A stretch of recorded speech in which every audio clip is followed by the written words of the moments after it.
Temple City School Board of Education for Wednesday, May 22nd, 2019. Our roll call, we're missing our board president, Matt Smith, and member Larry Marston. And I'd like to entertain a motion to excuse both of them for cause. Okay, I'll make the motion. I would like to second the motion. Member Nolenberg made the motion, member Lynn seconded. All in favor? Aye. Motion carries. Is there any public comment on closed session items? Okay, seeing none, we'll move on to closed session items. Item 4 is, we have 4 items for closed session. Personnel matters, labor negotiations, conference with legal counsel for anticipated litigation, and conference with legal counsel for litigation. So may I have a motion to adjourn to closed session? I would like to make the motion. Second. Member Lynn made the motion and member Nolenberg second. All in favor? Aye. We are adjourned to closed session at 6:01. Can I have a motion to reconvene at 7:05? So moved. Second. Motion by member Nolenberg and second by member Lynn. All in favor? Aye. And for those of you that just arrived, member Marston is out sick tonight and member Smith is on vacation. Tonight's meeting is being digitally recorded. And since member Smith is not here tonight, I'd like to invite the Temple City Unified School District's 2019 Teacher of the Year to lead us in the Pledge of Allegiance. So, Cindy Young, would you do it?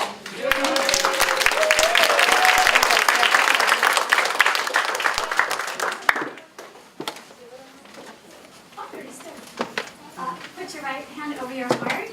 Ready, begin. I pledge allegiance to the flag of the United States of America and to the republic for which it stands, one nation, under God, indivisible, with liberty and justice for all. Thank you. Thank you so much. Item 9 is announcement of actions taken in closed session, and there were no actions taken.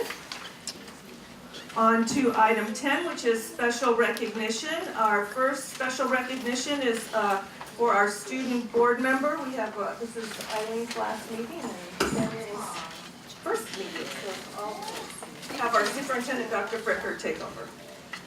First and foremost, having Eileen on the board has been an absolute pleasure. I just want to thank you for all of your comments and your vital information and feedback that you've given us and the board in terms of helping, guide and direct not only Temple City High School, but really, the decisions that we make for all of our students. So thank you so much. We also want to congratulate you as you transfer on to Brown University.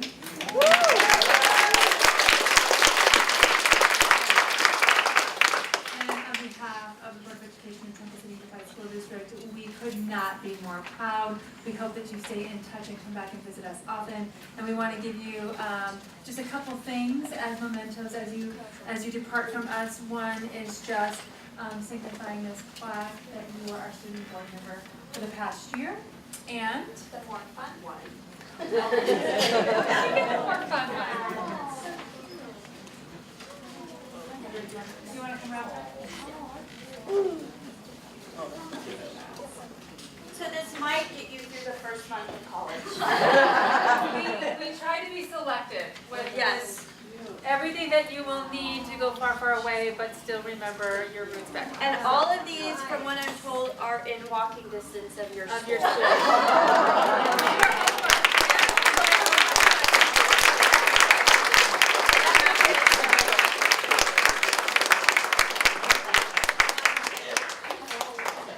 I know.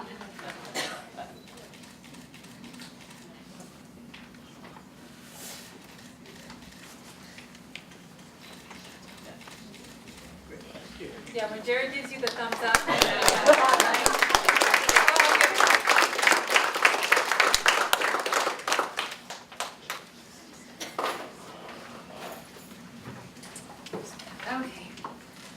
Having said that, we would also like to welcome Samuel who will be representing Temple City High School as our new student board member for the next 4 years.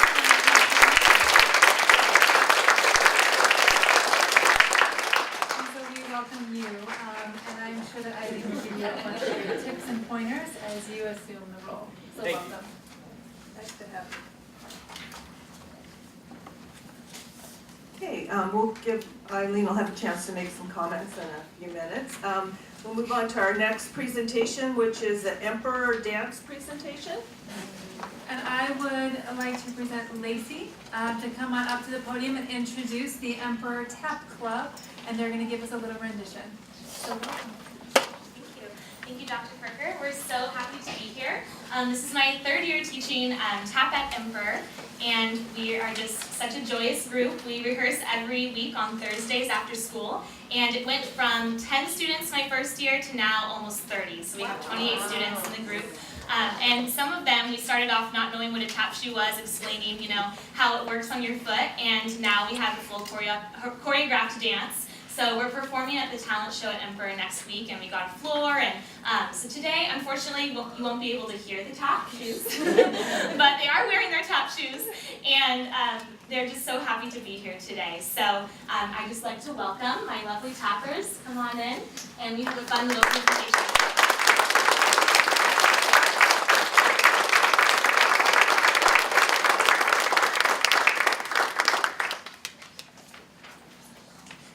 On the other side, you can go.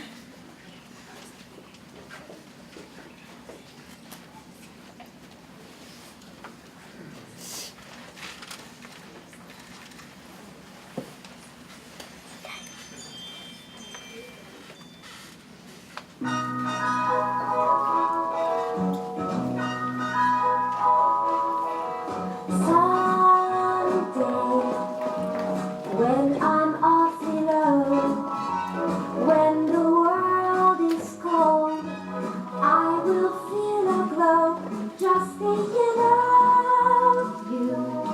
But you're never fully dressed without a smile. Oh, it's lovely with your smile so warm and your cheeks so soft. There is nothing for me but to love you. But you're never fully dressed without a smile. Who cares what they're wearing from Main Street to Savile Row? It's what you wear from ear to ear and not from head to toe. Never, never change. Keep that breathless charm.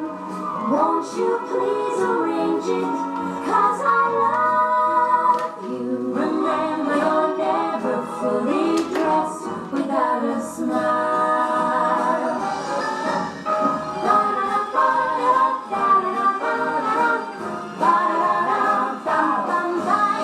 never fully dressed without a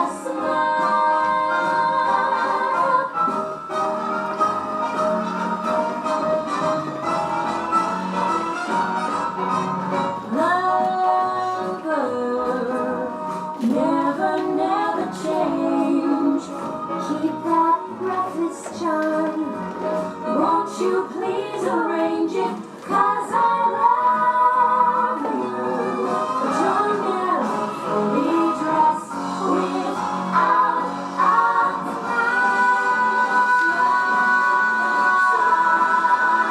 Just the way you look tonight.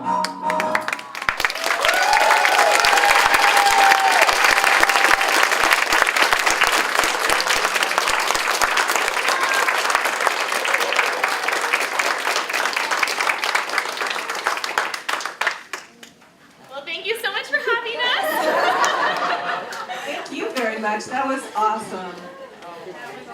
Oh, that was outstanding, absolutely outstanding. One question for you. how do you fit in the time to do this? You know, math, language arts, science. Well, this is an after-school program, Oh. so we meet for an hour after school on Thursdays. Yeah, it's a lot of fun.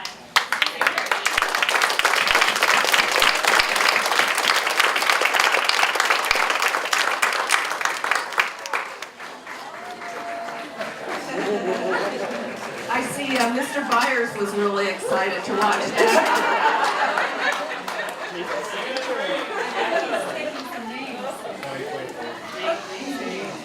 We'll move on to our next presentation, and it's regarding the Tcusd program, and we have from La Rosa and Emperor, again, our Teacher of the Year, Cindy Young, and Helen Sue.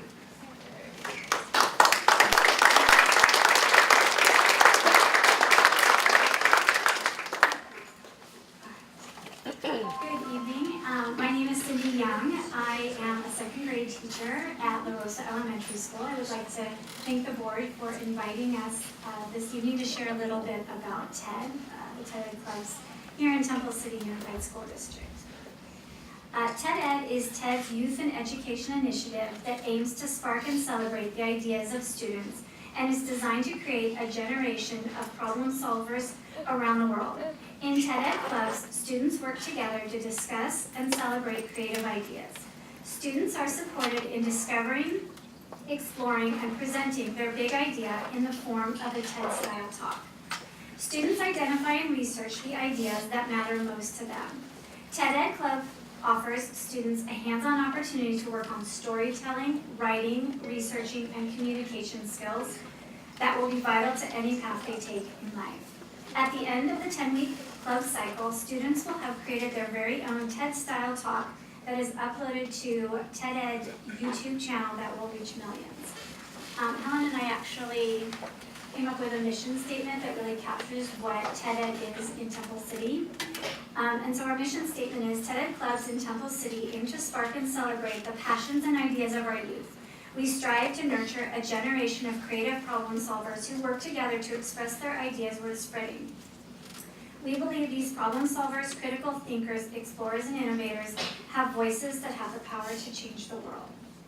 So in January of 2018, I started a TED club at La Rosa with 10 third grade students.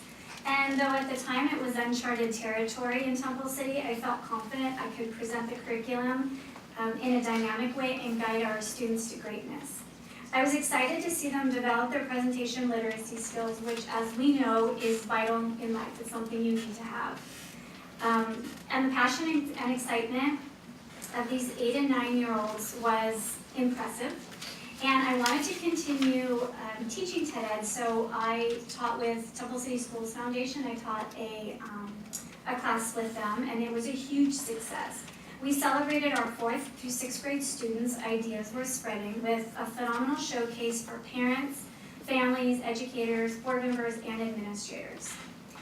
So last summer, after I taught the summer school class, I made a goal for myself to have a club at each of our elementary schools. I reached out to some of my teacher friends and asked if they would like to run a club at their respective schools.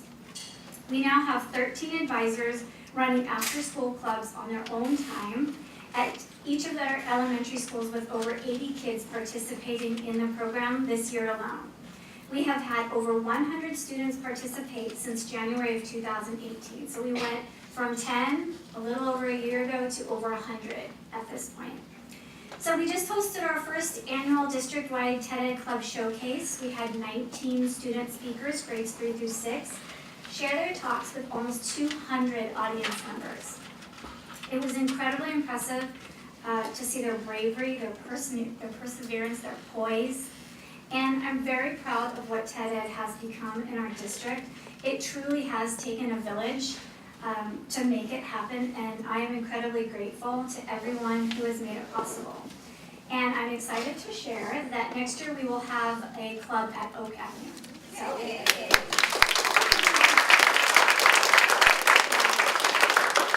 I, being the huge dreamer that I am, my goal is to have a TED club at every single school in our district. So that's my next goal. So as an educator, I feel like it's my mission to provide a platform for which our youth here in Temple City can freely use their voice to change the world for the better. Our club kids are globally aware of what is happening around them. They recognize where the greatest needs are and have creative solutions about how to improve the lives of others. They have powerful voices. Our job is simply to amplify those voices. We must raise an empowered generation of thinkers, doers, and explorers, problem solvers, and risk takers, because that is the rich soil from where ideas are cultivated to create change. TED-Ed is designed to guide our youth to find their passion and take action to positively impact the world. And with that, we have a video that a former student of mine, Madison Hoybe. Madison, are you here? She is a junior. She's a junior at Temple City High School. Former student of mine. She created this beautiful video, and I'm just so proud because I feel like she really captured the essence of what TED-Ed really is all about. So I'm going to show you.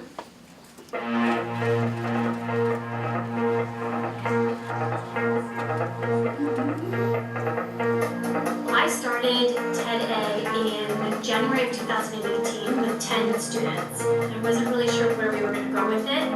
And after our first showcase, I realized that this had the potential to have a massive impact on our students. My vision started to grow from there, and I realized that this is something that we needed in every school.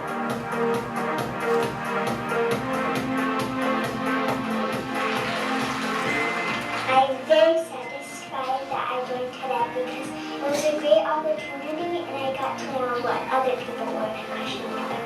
At first it was very nerve-wracking. I thought maybe people would judge. Then I got very comfortable and I was happy that everyone got to know what I was passionate about. My name is Chloe Lynn and I'm going to be talking about how to help animals survive.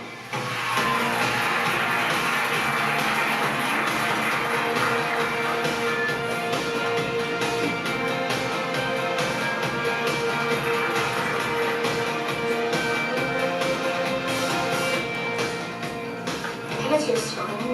The students inside TED-Ed, they have been really nice and welcoming to me. Every student in the classroom is respectful when you talk about your speech, and I learned that I can face my peers. In school, we learn math and reading. At TED-Ed, we got to show what we were passionate about, and I felt like I was special when I was on the stage. I guess my biggest reward is watching kids from the first meeting to the last meeting of the cycle, to the showcase. Most of the kids come in and they're very unsure of themselves. They don't want to be a part of the showcase. They don't really know what they're passionate about. They have a lot of things they know they like. They don't really know what passion is. And so for me, it's rewarding to watch these kids sort of almost blossom, to see that potential come out in them. It's beautiful.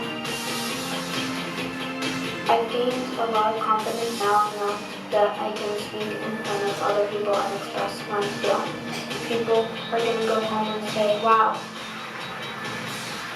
TED taught me to speak up and be myself. I've become a better person. I've become more developed and become more kind.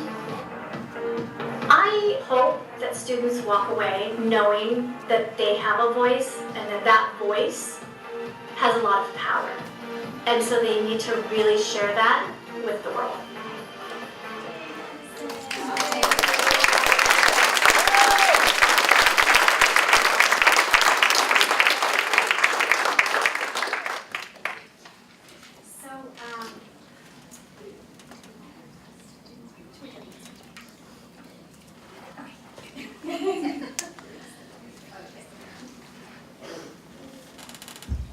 Hello, I am Helen Sue and I teach second grade at Emperor as well. And this year we started a TED-Ed Club at Emperor. I was so excited to bring TED-Ed to my school because last year I was able to visit Cindy's club meeting at La Rosa. I watched the showcase, I even volunteered in her summer school class just so that I can get that experience and that perspective so I can bring that excitement and experience to my own school and the club. So this year we were able to start a club at Emperor. It's a multi-age club from grades 4 through 6. We had 19 students in our first year. And to have the courage to stand before an audience to share their ideas is impressive, but what's really more inspiring is the journey and the process to get to that final culmination.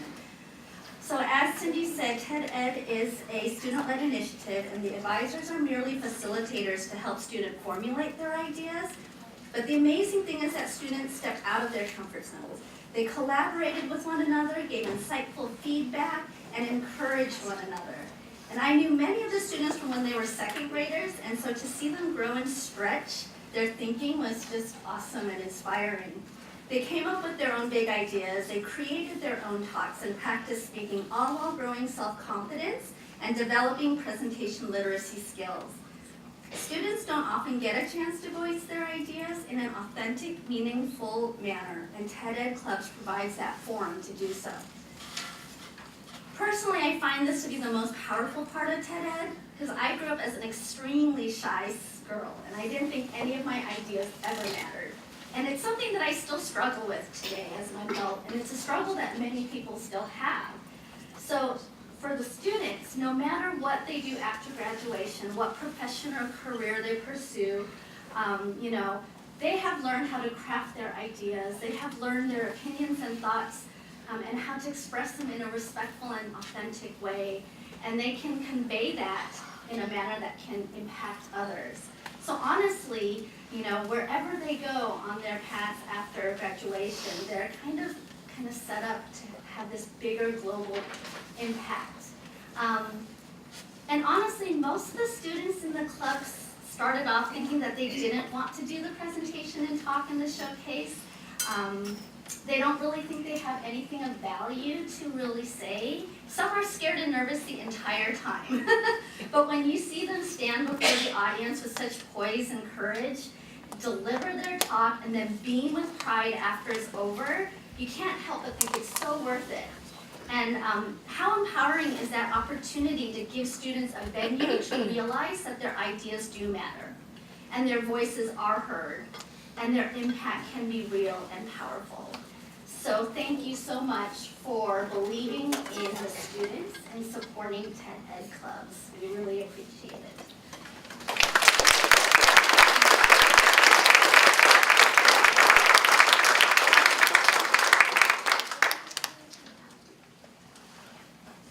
So we're going to have a couple student speakers on. Did you want the student speakers? Or Justin?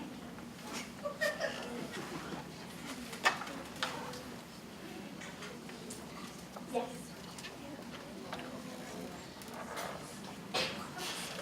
Yeah, the kids want to come in. Yeah. So, okay, 6th graders. They really want to know if they want to come in. All right, so 6th graders.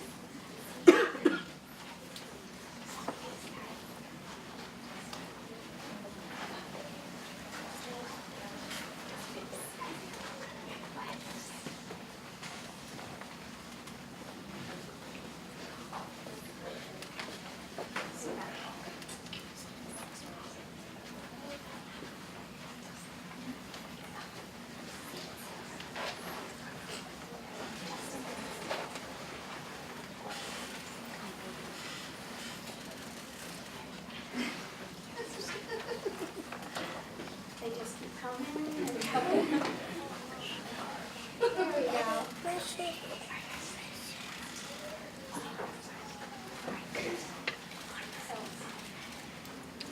can we take this mic off? Can we take this off the table? Yes. All right, I would like to introduce Justin Wong. He is a 3rd grade student at La Rosa, so he's in my club this year, and he is going to present his TED Talk.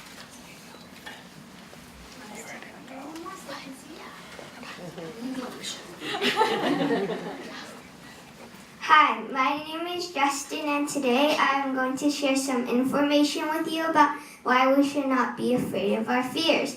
Before I begin, we have to understand what fear is. The dictionary will tell you that fear is an unpleasant emotion caused by the belief that someone or something is dangerous, likely to cause pain or threat. But let me tell you what fear means to me. Fear can strike on any day. It could start somewhat like this. Like a few months ago, I forgot my homework, and I was afraid to tell my teacher. It is not all that bad to be afraid. It can also be good. Do you want to know why? It is because you're actually smart to have fear, because fear can help you avoid dangers. Next, I will explain what I mean to be afraid of fear. Being afraid of fear is when you are afraid to do what you are scared of. It is bad because if you become afraid to try to overcome it, then you'll always have that fear. Then you'll end up not doing anything in your life. For example, I forget to zip my pants sometimes. So I have a fear of forgetting to zip my pants. And if I was to let that fear stop me, then I would be walking around without my pants on. That can be pretty chilly sometimes. So as you can see, overcoming your fears are important, especially on cold winter days. Don't think I'm going to end it right now. I'm just getting to the best part. Now I will tell you some ways you can overcome your fears. It's simple. You just need to think and not think. First of all, you just need to calm down and think about your fears. Since most fears come from not knowing, it will help if you can get a better understanding on your fear. You can do that by doing some research. You can read books or articles online to learn about the thing that you are afraid of. Or you could learn from others that have already overcame their fears, because they probably already had the experience, so they can teach you. Next comes the easiest part. Just do it. No, this is not an advertisement for Nike, as I am more of an Under Armour fan. I'm just trying to say, just try things out for yourself and not think about it too much. Lastly, practice makes better. Practice overcoming your fears over and over again. Don't stop just because you don't succeed the first time. Everyone has fears, or in other words, everyone is afraid to do something sometimes. I can tell you about this all I want, but if you guys want to not be afraid of your fears, you just need to stop shying away from it and push through. Then you may achieve great goals. Thank you.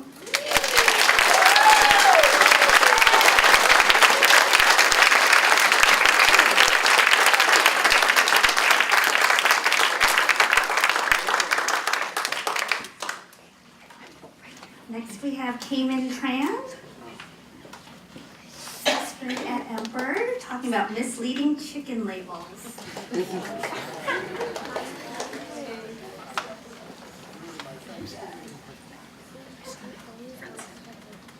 Have you ever seen a whole chicken? Not a live one. A prepackaged one at a store like, let's say, Trader Joe's. You walk in and too much air is being blown on top of your wristbands. You walk over to the poultry aisle with your tote bag to pick out a chicken for a dish. Then you see all these labels: natural, free range, cage free. They all sound nice, right? Wrong. There are hidden meanings in those labels. Some have noticed and try to expose it to the world. The rest, although, are unaware to the hidden meanings. For example, free range is not as open as you may think. The Humane Farm Animal Care, HFAC, requirement for free range is at least 2 square feet per bird, which isn't a lot of space. Equally, the cage-free label may sound as humane, right? Wrong. Sorry.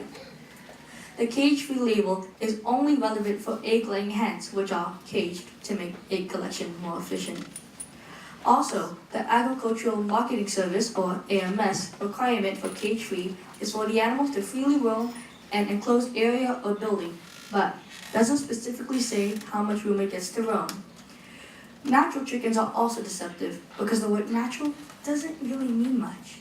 In the USDA's view, natural means any natural meat, poultry, or egg product is simply one that is minimally processed and doesn't have any artificial coloring, flavorings, or preservatives added after slaughter. Now, I'm not asking people to stop buying chickens so marketers can change chicken labels. That's a different talk. I just would like people to have more consumer awareness of of what they're buying. So next time you buy a chicken, think of this talk. Thank you.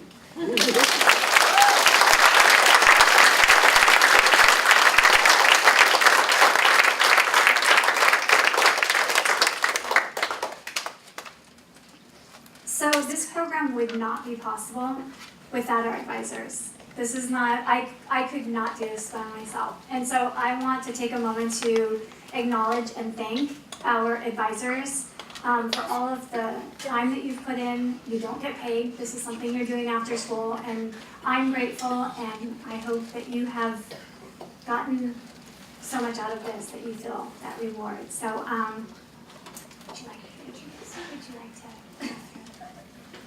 Okay. Okay. Nina Haynes. I'm Nina Haynes from Emperor School. Amy Erling, also from Emperor School. Crystal Odell from Cloverleaf. Andrea Saldana Cloverleaf. Kelly Kilmer from Longden. Kelly Heinen from La Rosa. Lily Van Leer, Longden. Chris Foster, Longden.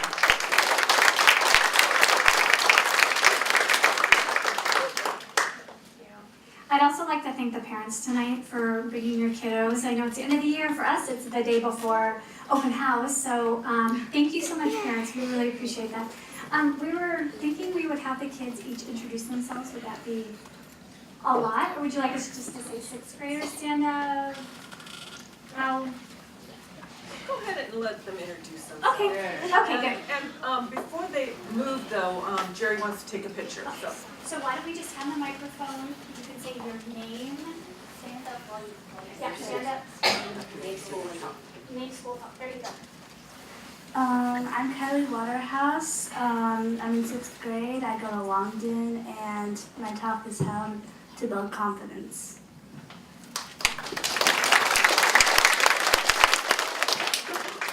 Hi, my name is Sarah Clow. I'm in 6th grade. I go to Longden, and my subject was gun control. My name is Elijah Chan, and I'm in 6th grade. I go to Longden, and my topic is human equality.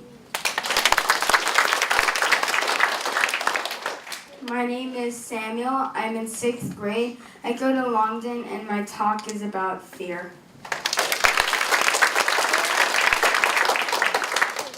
My name's Alan. I'm in 6th grade. I go to Emperor, and my talk is about why we should change the education system.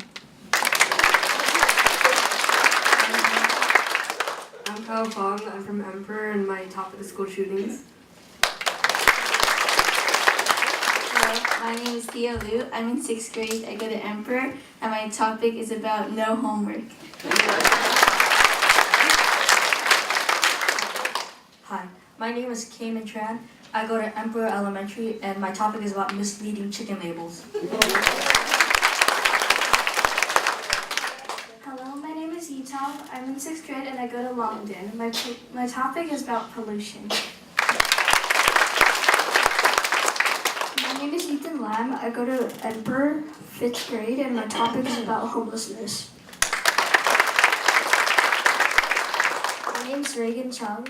I'm in 5th grade and I go to Emperor and my topic is bullying. Good evening, my name is Yandy Fang and I attend 5th grade at Emperor Elementary School and my talk is about how to grow plants based on scientific research. Hi, my name is Giada Barbara and I am 4th grade and I go to Cloverleaf and my topic is about being confident. My name is Victoria Liu. I am in 4th grade. I go to Cloverleaf, and my topic is about family. Hi, my name is Arcana Truly Dodo. I'm 4th grade. I go to Cloverleaf Elementary, and my topic is about music education.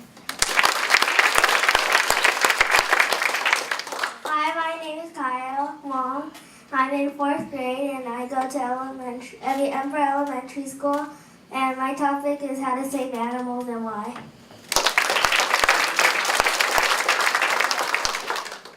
Hello, my name is Jaden Au, and I go to Emperor School, and my grade is 4th grade, and my topic is why eating animal meat isn't good overall. Hi, my name is Daniel, and I am 4th grade in Cloverly Elementary School, and my topic is art education.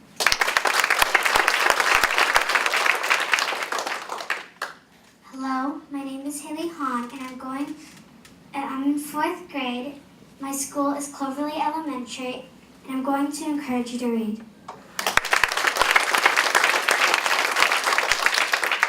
Hello, my name is Tyler Chu. I'm in 4th grade. I go to Cloverly Elementary School, and my topic is about space exploration.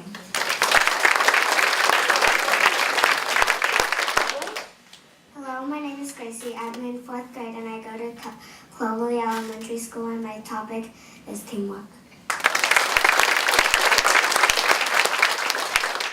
Hi, my name is Jasmine. I'm in 4th grade in Cloverly, and my topic is to be brave.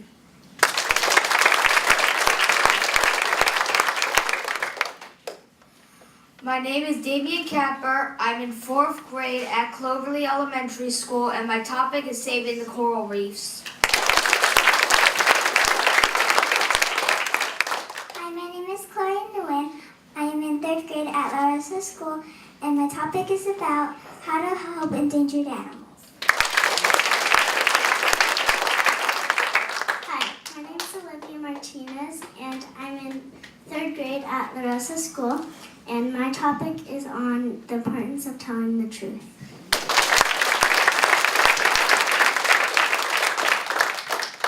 Hi, my name is Sophia Dipp. I'm in 3rd grade. I go to Larissa School, and my topic is the types of bullying.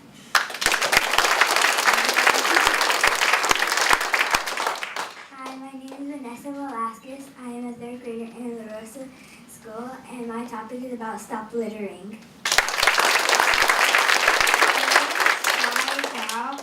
And I go to 3rd grade in La Rosa, and my topic is about why littering is bad for animals.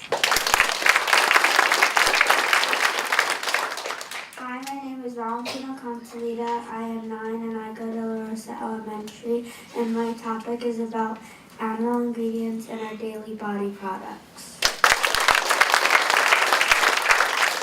Hi, my name is Kyron Tran, and I go to La Rosa. I'm in 3rd grade, and my topic's about getting work done in 7 days. Hi, my name is Brayden, and I'm a 3rd grader at La Rosa, and my topic is to not judge people on their appearance.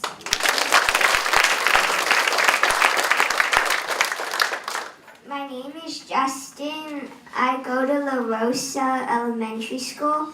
I'm 3rd grade, and my topic is about why we should not be afraid of our fears.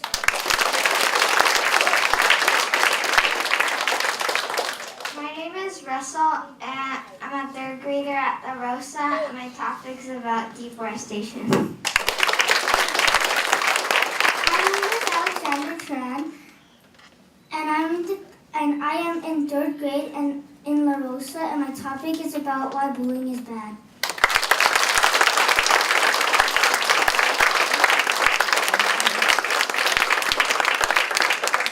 Thank you, boys and girls. I'm so proud of you. Thank you, thank you.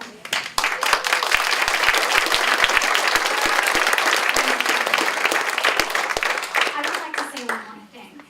During the summer, I'm just doing my thing, getting my room ready, and Monica Makovich calls me and says, "Can I meet with you about TED?" And I just want to thank you because I feel like you in so many ways have given this program life and wings to fly. These kids are all wearing t-shirts because you have made it a priority to make this club happen. And I am incredibly grateful for your support and everything that you've done, not only for me, but for the kids. it's important that we have to give the kids this opportunity. So thank you for coming to me and saying, what can I do to make this program possible? So big, huge thank you to you. Thank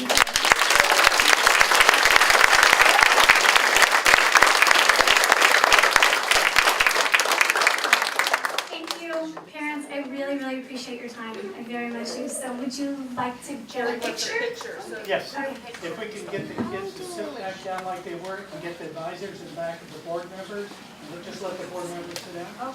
Okay.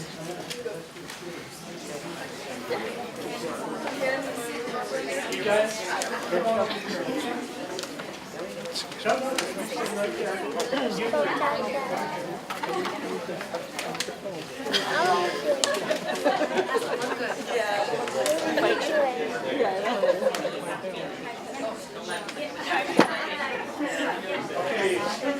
Okay, good. Breathe a little close, guys.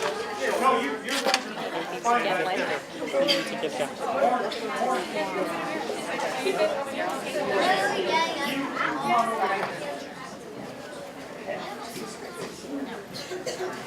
All right, good. Where's Dr. McAfee? Monica.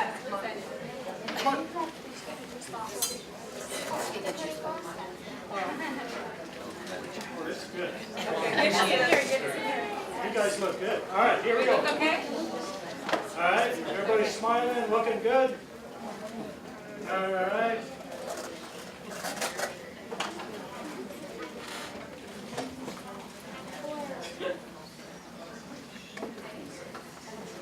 That is absolutely wonderful.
Thank you very much. It's a wonderful program. Very excited. We'll make sure it gets back to you.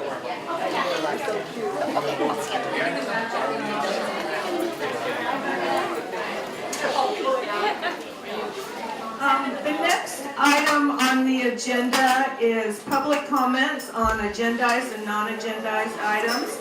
And the first one I have is Jennifer Lashier and Mike Kitt.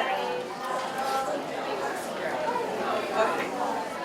All right, we'll give them a chance to make their way in here.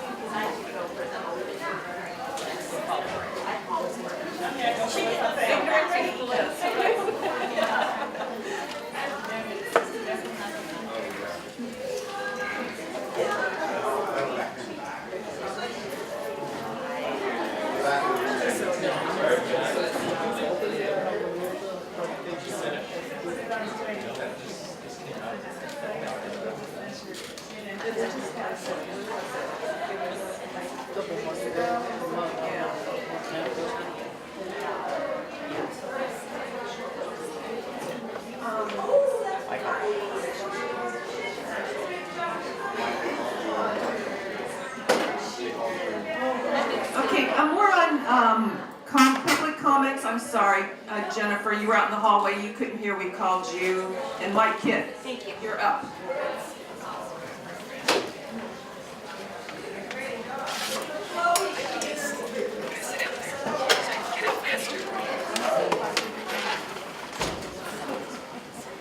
Good evening. I'm Jennifer Lasher. I'm the principal of Temple City High School. I have with me Mr. introduce your wonderful kid, the Director of Student Activities at our Temple City High School. So we are here to speak in regards to prom last weekend. We sincerely apologize to you, the board, for the inconvenience and confusion that this caused our families. An error was brought to our attention Friday afternoon in regards to the date of our event. The immediate support and response of Dr. Fricker and district office staff allowed us to hold the prom on the originally advertised date. The event group and Vox Productions, as well as the Science Center staff, worked hard to make sure that none of our originally planned activities were left out. We also appreciate the support of our local business partners, for their flexibility in accommodating our families. All but 4 of our students arrived on time to the event, which is consistent with previous years. Any financial losses incurred by students are being addressed in the activities office. Overcoming an error like this can only be possible with the help from a team of dedicated professionals and community members, for which we are grateful to have. Again, please accept our sincere apology for the confusion and inconvenience. Thank you. Next we have Matt Byers.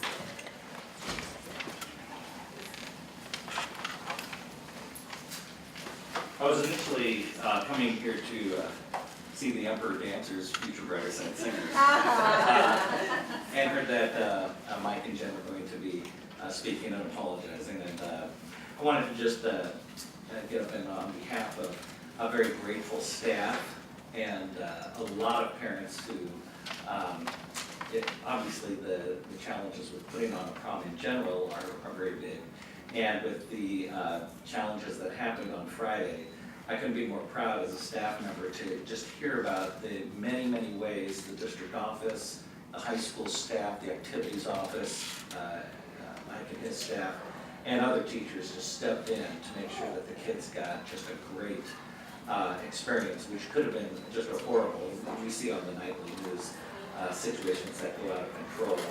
And this was an off-campus event, so it had its own challenges and things like that.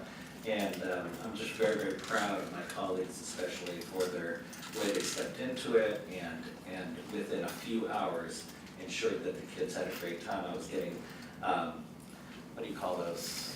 Instagrams.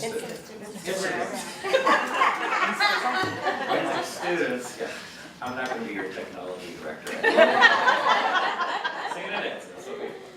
But getting these Instagrams from the kids, karaoke and singing and dancing and just making the situation great for themselves, because that's what, we hope our kids, in the face of challenges and things like that, rather than step back and look at what's wrong, step in and how to make it right. And we hear a lot of stories about how kids just made it work, and wasn't maybe the best thing that they were looking for, climbing on a space shuttle or something, but they made their prom, what they wanted it to be.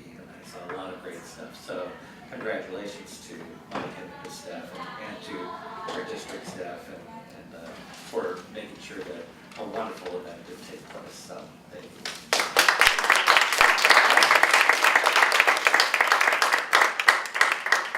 Next we have Jerry Jambazian.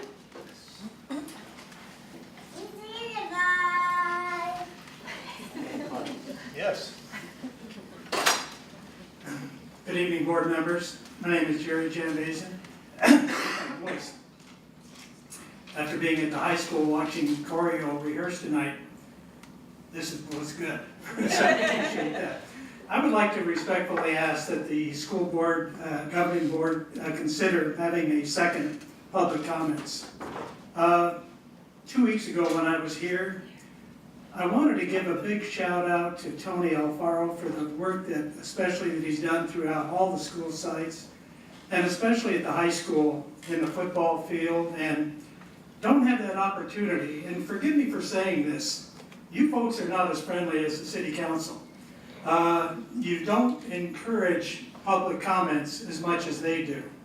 So, frankly, I didn't have an opportunity to give a shout out to him because there wasn't that I mean, I can't give a shout out at the first public comments because I didn't know what was going to be happening. So I would like you to consider it.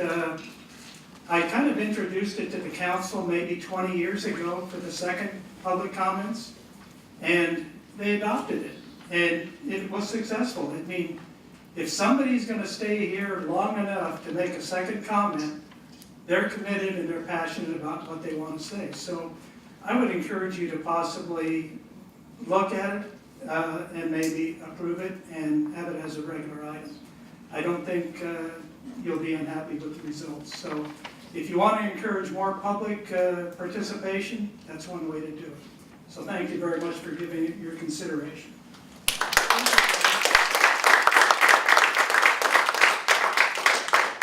Is there anyone else who wants to make a public comment who didn't get the opportunity to fill out a form? Okay, we'll move on to district updates. Business services, Mary Ann Sorrell. Good evening. I'd like to give you a brief update on the bond projects. I have very exciting news about the pool. It started filling today. So, very happy about that. The new concrete stairs and ramp are complete and the new fencing has been installed. At Cloverly and La Rosa, the modernization phase 2, the punch lists are being completed at La Rosa, and phase 2 will begin after the last day of school. The punch list is also being completed at Cloverly, and additional steel structures are underway in phase 2. Yesterday we went to the governor's budget update. Unfortunately, there's not a lot of great news, but I'm still optimistic maybe something will come in July. Still holding out hope.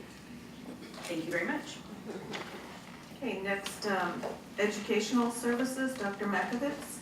I would like to revisit the kindergarten proposal and presentation that we had at the last board meeting. I want to thank all the teachers and staff that I met with regarding it, and working with Director Mercedes Gomez on determining our next steps based on the feedback we got. We will be forming a committee to determine appropriate timeline, needed support and resources. We will begin this committee in the fall. We will include teachers, parents, staff, admin, to outline what we need to do if the law is passed for the 2022-23 school year. That will require kindergarten. We also will take a look at offering our preschool for our district. When you say kindergarten, that's all day kindergarten? Yes, that is all day kindergarten.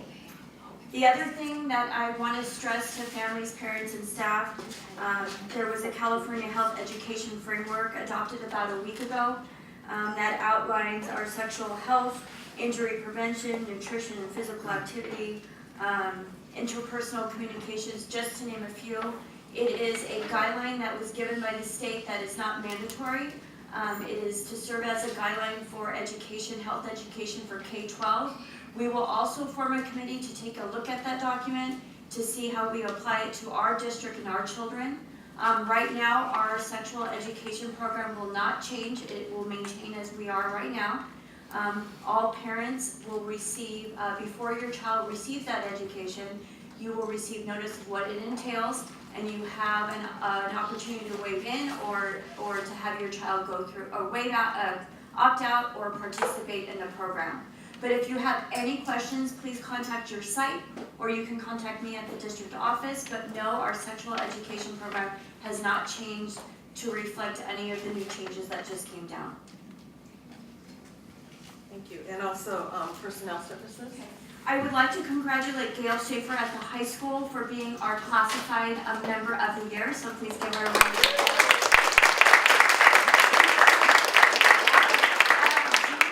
Meeting, we will bring all certificated and classified members of the year from each site and overall winners to celebrate them. We will also hold our annual lunch, and Juris will be working on that to send that date out. Also, I would like to, just to notify everyone, I did speak at the high school today. We are starting our search for the high school principal. We will start posting the position nationally on EdJoin starting May 30th, and we will run it for 10 days and close it on June 10th. And we will have staff and admin and possibly 1 or 2 students serve on the interview panel on the 17th. So we're looking forward to that. and bringing a new leader to our site. But we also wish Jennifer Lushier congratulations on her new position and wish her great luck. I will also, we are bringing back a retirement celebration. We will hold it June 12th from 3 to 5, so people can just stop by June 4th, I'm sorry, June 4th, on a Tuesday, correct? From 3 to 5 to celebrate our retirees, and we will send more information out. Thank you. Thank you. Next we have bargaining unit comments. TCEA, Ellen. Thank you. Just real quick. I just wanted to thank all of you for spending last Friday night in such an unusual manner. Just shows your character. It shows you're problem solvers and that you're solution based. And I appreciate you, Michael and Mercedes and Monica and Marianne and Dr. Fricker. Thank you for working to put the students first, to solve this problem and to spend your Friday night in this manner to put on a wonderful event. Marianne, I hear you have an amazing Rolodex of caterers and party planners. I never knew that about you. And I also wanted to say thank you to my kid. When I called him Friday night and I said, how's it going? He goes, I don't need any help right now, but I may in a week or two. And so he then said, I take full responsibility for this. He goes, it was my error. And he said, in the 8 years I've been doing this, I've never had a problem running ASB before. He said, but this is my mistake. So I admire him for taking responsibility, and that also shows his character. So thank you for working together to solve the problem for the students. Thank you.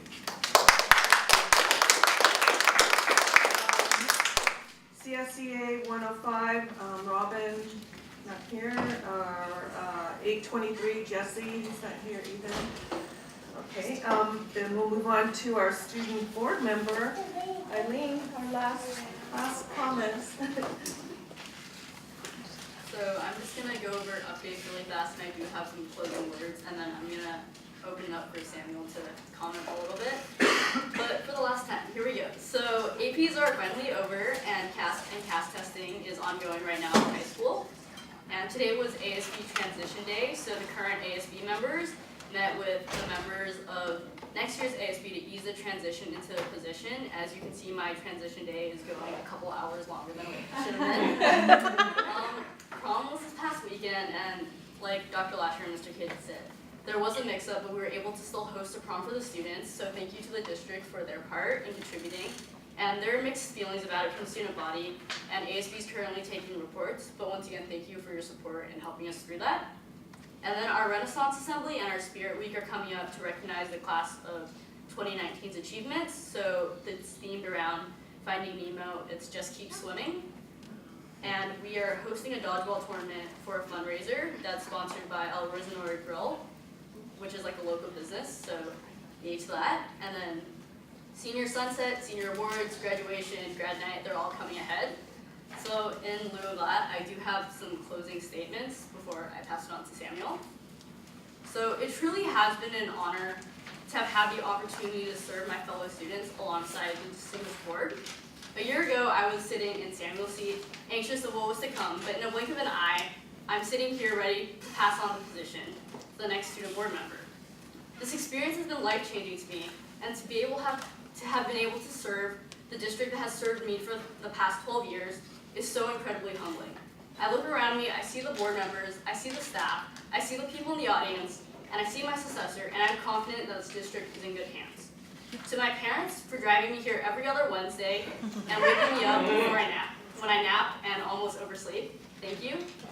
To ASB, who's not here right now, for always having my back and listening to me ramble during formal meetings, thank you. And to the students of all the Tcusd schools, to the staff, and to the board members around me of this district for giving me a reason to serve and be better. Thank you. A million times, thank you.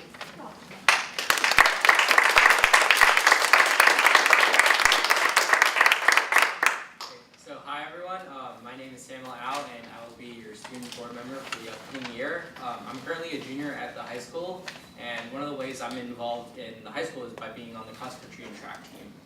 And I know that Eileen has been a great predecessor, and it will be sad for her to leave, and I wish her the best in her future endeavors. For this upcoming year, I look forward to getting to know all of the board members and working with them in hopes of creating a better school system for Temple City. I would like to thank you for giving me this opportunity to serve my community. Thank you. Thank you. It's nice to have you, Samuel and Eileen. We're going to miss you, but you've been a great representative for the class of 2019, and we wish you the best of luck. Thank you. We'll move on next to board member comments, and we'll start with member Nolenberg. A couple of things real quick. I'd like to thank the special presentation, especially the TEDS people. We were fortunate enough to be at La Rosa when some of the speakers spoke and gave their presentations. But I think it is a great thing to see the students to be able to come up with different ideas. And you notice there was no duplication of ideas of all the kids that were here. So that was a good thing for us. There is I like to thank the board member for serving. I think it's very good to have the information from a student at a high school, at a physical location, to give input into the board so we get a better feel for what's going on. Also, I would like to thank the staff and everything for helping with the prom. I guess with all the speakers that came up and with the closed session, I assume the same thing. But we solved the problem, or the problem got solved. One of the things that I was fortunate enough to do is I was able to go to the May revision workshop, which the California School Board Association does. And they had three main problems, which declining enrollment, which doesn't affect us as much, but we still have declining enrollment. The pension costs, which do affect us and affect everybody, whether it's the city or us as a school system, and special ed programs. The cost of it's going up, and the amount of money that we get to do that is going down in a sense because of inflation and that. We still have a dilemma. We have one of the things that I guess the new governor is trying to feel out is with his new budget. Even though he's given more money to the budget, it's not coming to us per se. And so because of inflation and the cost of living indexes, that we're not seeing as much money as we would hope that we would be receiving. So there are going to be probably some modifications that have to be made. So far, nothing has materialized on that front. Also, yesterday, the Temple City Foundation, or the supervisor, the city council had a presentation in which the chamber is moving to a new location. And so it's given away its furniture and any props it had. And it gave dishes to our high school. And it gave a bunch of cloth to Bert and to the people who do our musical things. And so I think it's open to any business in the city of Temple City. If you want some tables or heavy chairs or something like that, you should go talk to the chamber because they want to get rid of a lot of stuff. And they don't have a list, they didn't provide a list anyways, of what they're giving away.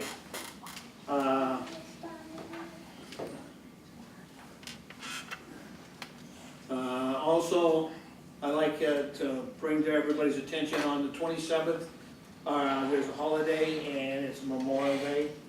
And hopefully people will remember what it's not really a free day per se. It is a day to celebrate people who did the ultimate sacrifice, in a sense. And also, the next weekend after that, I think there's a time change coming. on a Sunday in there? We're springing ahead? No, we already sprung it. Did we? That was March.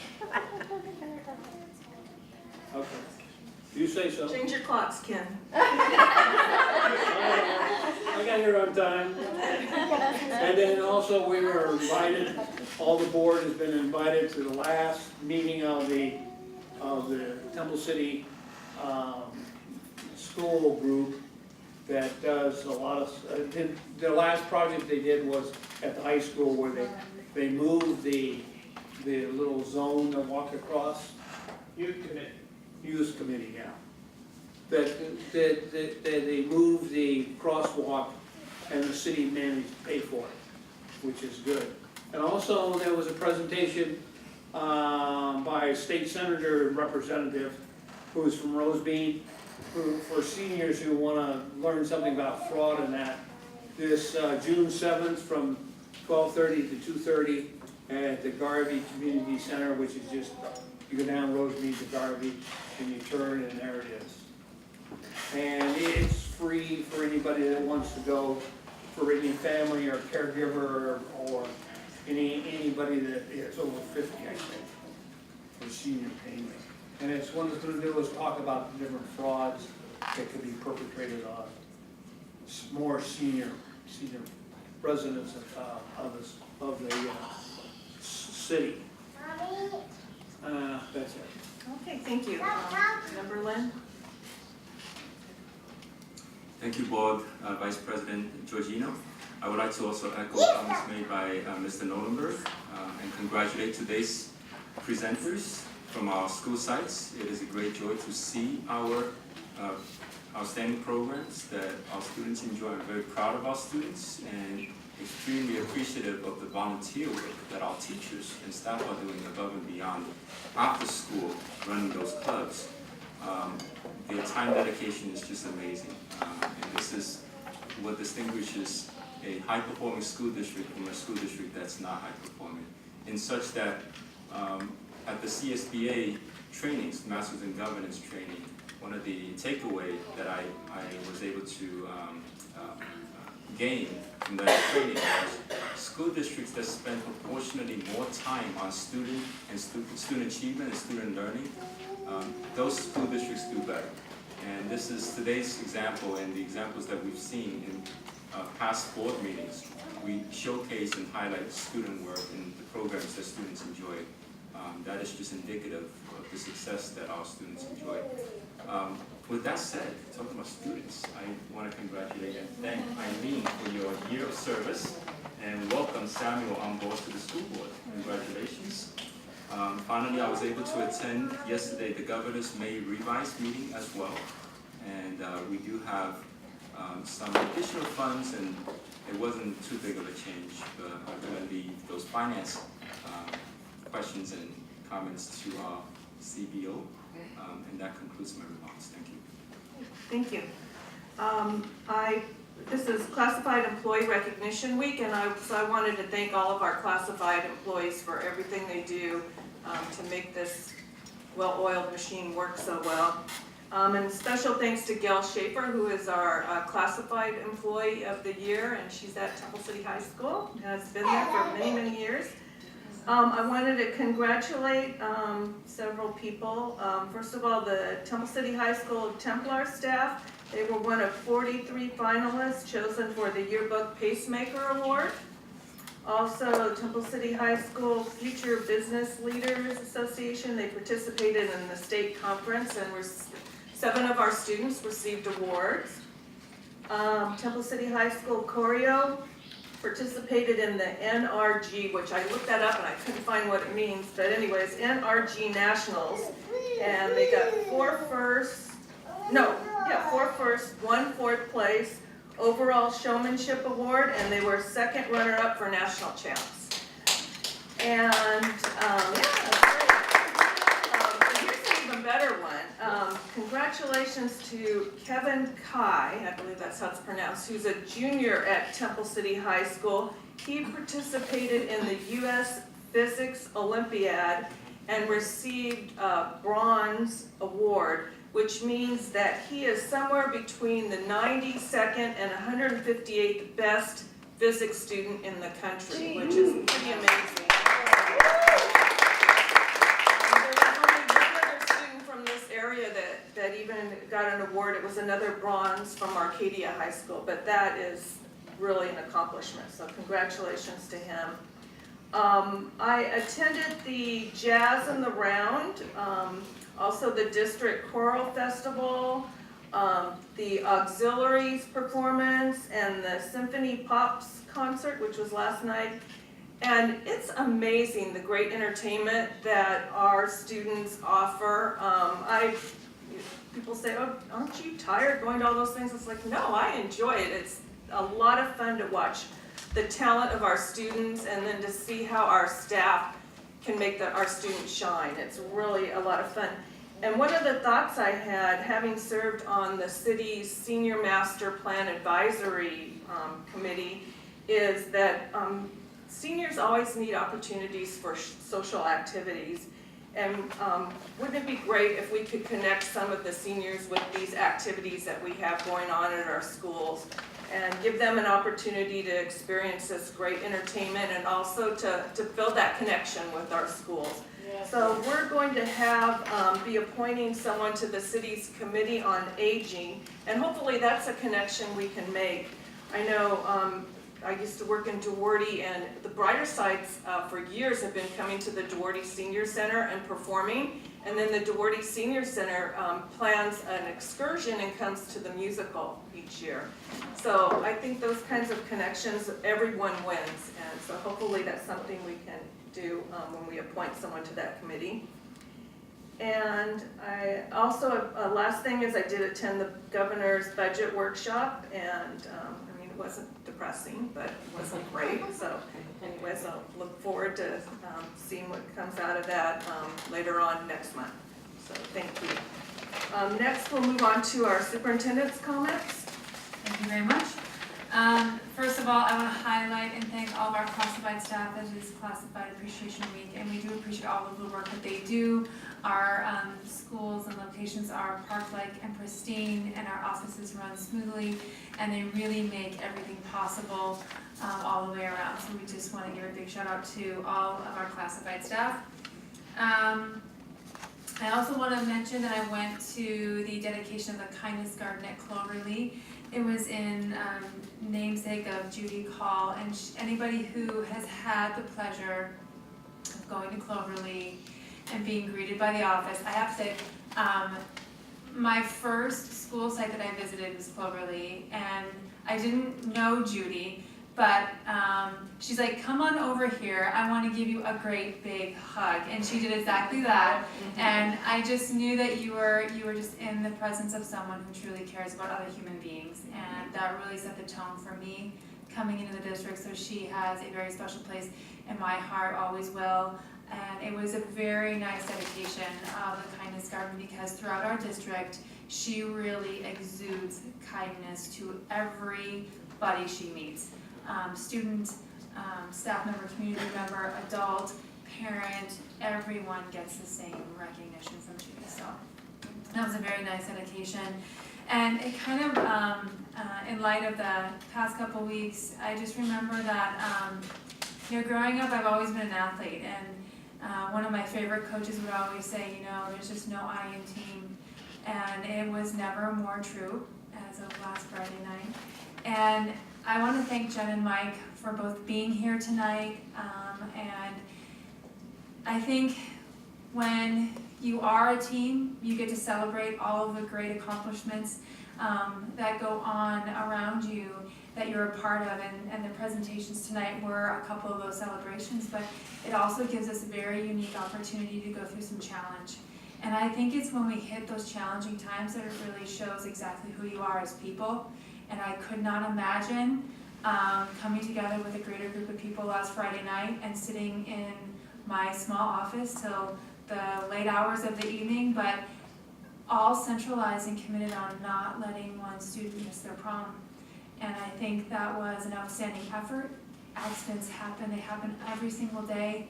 They're not intentional, and they happen to all of us. And it doesn't matter whose time it is. What really matters is who jumps in and who helps and who won't quit with you. So thank you all.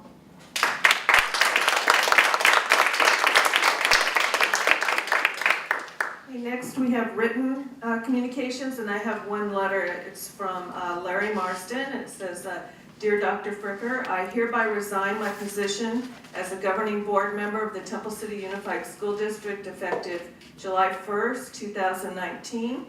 Regretfully, I will no longer be in compliance with the requirement of being a resident of Temple City Unified School District, as career demands require that I move out of the Southern California area. I have greatly enjoyed my time working with you while on the board. I believe the district is healthy and strong with a stable and efficient administration and school board. Sincerely, Lawrence A. Marston. So we will be, do you want to comment on that, where we're going from here? So at the next board meeting, we will be outlining the procedure that we will take as a Board of Education to replace Larry, and also make sure that we make every attempt to let him know how valued he was as a member of our board. Okay, thank you very much. That's the only written communication I have, so we'll move on to discussion information items. From Business Services, item 18 is our food services presentation.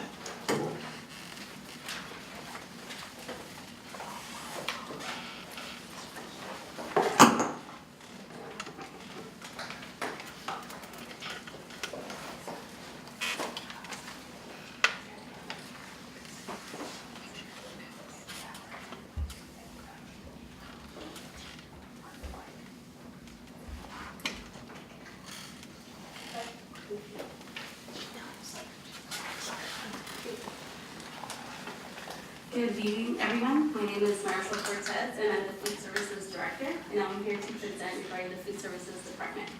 I would like to start by thanking the board, the superintendent, and the cabinet for your time and opportunity to present tonight. So our food service team is a team of 34 members. We have one administrator and 2 office staff members. Our responsibilities are menu planning, processing lunch applications, the financial duties, and the operations of the department.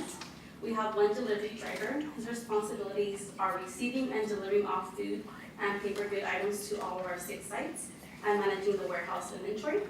We have 6 managers responsible for preparing and cooking all food items at each of our sites. We have 3 cafeteria assistant 2s, 1 at Oak and 1 at the high school, and their responsibility is for assisting the managers in preparing the food items and operating the point of sale and assisting in end of duty operations. We have 21 cafeteria assistants at all our sites, and their responsibility is to serve the food and operate at point of sale. And the picture here is from our last training at March with all our staff. So some facts about our team: we serve over 500,000 meals a year, and our goal is to have all the lunch time served within a 15-minute time period. We also have 6 managers that all have a food safety manager certificate. They must receive training regarding food safety and tests and pass with a score of 70% or above. And this certification is valid for 5 years. At elementary sites, we like to meet the goal of preparing 25 meals per labor hour. And at Oak and High School, we like to prepare 20 meals per labor hour. And the picture here is from our first training in August.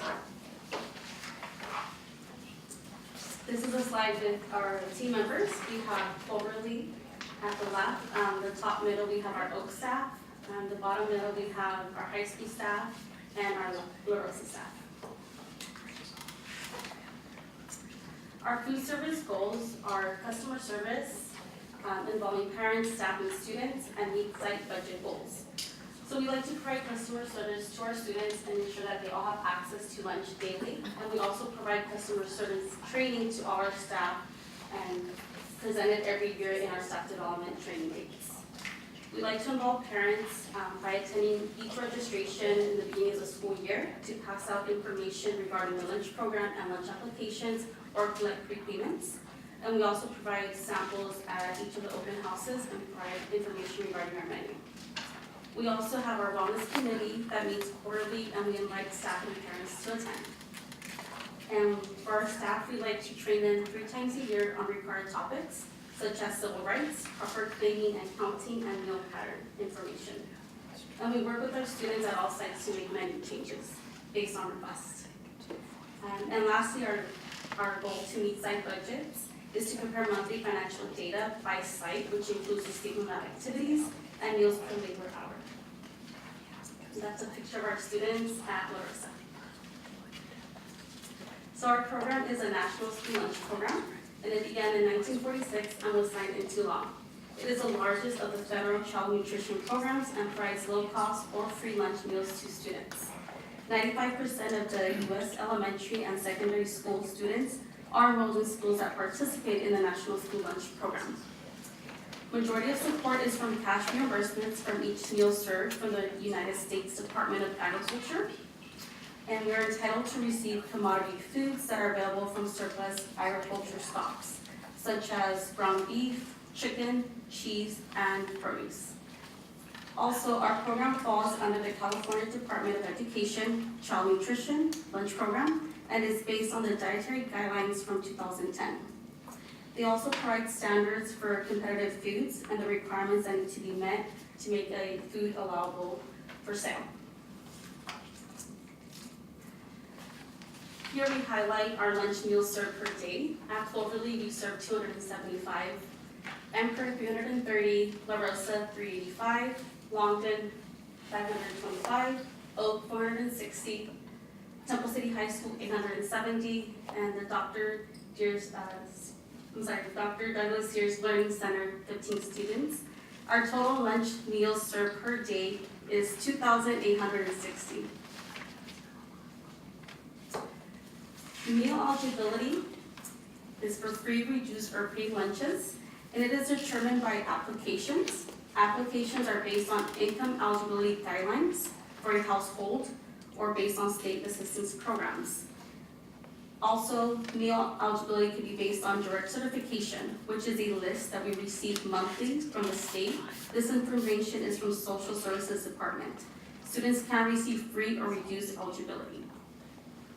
Applications and letters to the household forms are available after July 1st, and we ensure that we pass them out at each of the registrations and post them online available for parents to fill out before the school year begins.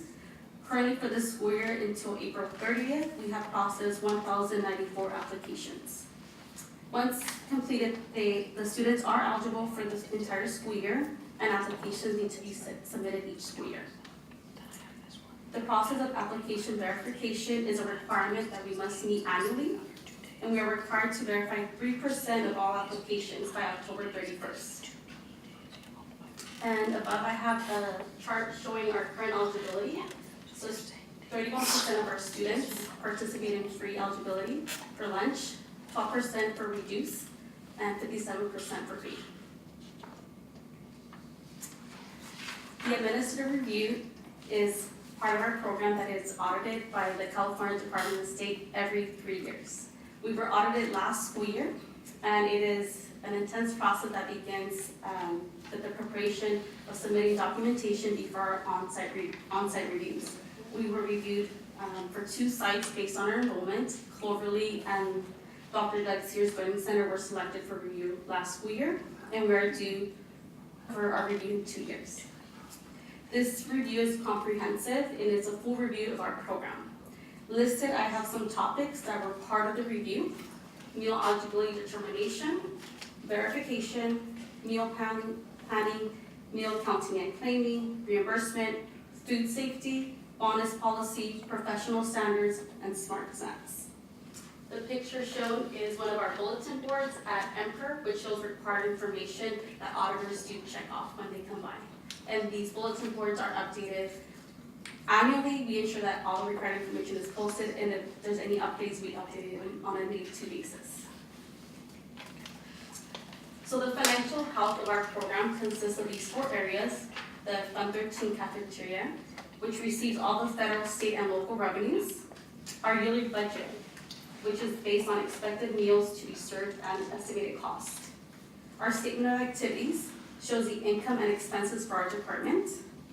And lastly, the tool used, meals per labor hour, is used to monitor the efficiency of the operation and determine appropriate staffing for each school site. Our revenues for our budget. Here I show our 4 different revenue sources. First is a federal reimbursement. That is 44% of our revenue we receive for all meals served. Our state reimbursement is 3% of our revenue received for all meals served. Food sales is 52% of our revenue received for paid lunches and any smart snacks sold. And our other revenue source, which is 1%, is provided from foods provided at special events. Our expenses for our budget are based on salaries, 32%, and benefits, 10% for our department staff. Food costs for food, dairy, bread, and produce is 37%. Paper goods, such as trays, utensils, and napkins, is 3%. Indirect costs, such as utilities or other department expenses, is 5%. Supplies for the office or kitchen is 2%. Other materials, such as point-of-sale equipment, is 2%. And lastly, capital is allocated for equipment expenses such as a freezer, oven, or replacement is 9% of our budget. So we do have some challenges to maintain our financial health of our department that I would like to share. First is our labor challenge. If we have staff that is out, we still need to replace that staff with subs to ensure that we prepare and serve our students. Our second challenge is food costs. Based on our vendor, we do receive an increase of food costs yearly due to the higher cost of living index, and we have to adjust our budget every school year. Food waste. This is a challenge that we currently monitor daily. We have production records that each of our managers are assigned to use to pre-estimate the daily count of students they will be serving to avoid waste. Our fourth challenge is food deliveries. We do have extra delivery fees from our vendors for each stop. We currently have 6 stops for each of our schools, and we are in the process of researching and planning to have one stop where we could have one warehouse freezer that will hold a weekly delivery. And our last challenge is the negative lunch balances incurred from students that have reduced or paid eligibility. And we are currently sending out notices to households via telephone, calls, emails, or mail letters to notify parents and attempt to collect the balance. So now we're moving on to the food components of the lunch program. So there are 5 food groups that comprise a reimbursable meal. We have our fruits, our vegetables, grains, meat or meat alternate, and milk. And the picture here is our salad bar at La Rosa. So what is a meal? Well, when we put it all together, we offer 2 ounces of meat in every meal, 2 ounces of whole grain. We offer half a cup to 1 cup of fruits, and 3/4 of a cup to 1 cup of vegetables, and 8 ounces of milk. As you can see here, this is a picture from our high school lunch. This is our Nacho Supremes meal, which is fried 2 ounces of ground beef and cheese to meet the protein requirement, and we offer whole grain nacho chips, and we also offer black beans and rice to be part of the protein, which is on the left, and we have our milk and juice and a tangerine. We have our program under offer versus serve. We must offer all 5 components of the food group to our students, and students must select 3 of those components. And one of the components must be half a cup of fruit or vegetable to be a reimbursable meal. All our staff has received training on what is a complete meal, and they ensure that students must have a fruit or vegetable before they enter their information into the point of sale. So I would like to do a comparison of elementary school lunch with the McDonald's Happy Meal. We both offer hamburgers, and here we have listed the same information, and I would like to share what our school lunch actually offers additionally. So we both offer a hamburger. Our hamburger is a whole wheat bun with 2.2 ounces of meat versus McDonald's is a regular bun with 1 ounce of meat. And their condiments are ketchup, pickle slices, onions, and mustard, and we offer ketchup. Our French fries are baked. Theirs are fried.